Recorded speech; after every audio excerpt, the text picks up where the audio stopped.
In this tutorial question, this question is question 2020-2021, and it's a tutorial question, and this is number 19. And this question is drawn from the elementary differential and integral calculus. And the question reads, differentiate 5x cubed plus x squared all divided by x, where our x is not equals to 0, and with respect to x.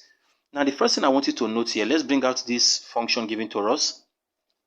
What I want us to do here is to first of all see how we can reduce these terms. And it is common sense to note that the denominator is what? X.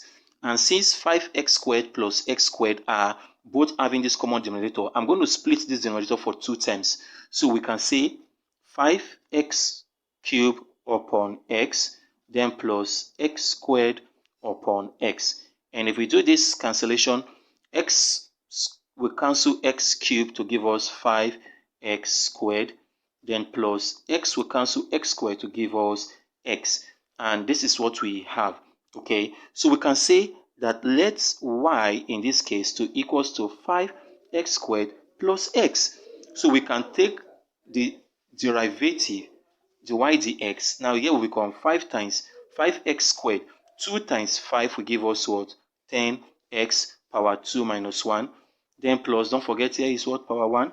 So 1 times x, then power 1 minus 1. In going further, we can still differentiate this to become, we can still simplify this rather to become 10x 2 minus 1 is 1. Okay, we can write it as x here. Then, of course, here will become 1x power 0. So eventually, the value for dy dx will become 10x plus 1. And this is going to be the answer to this question.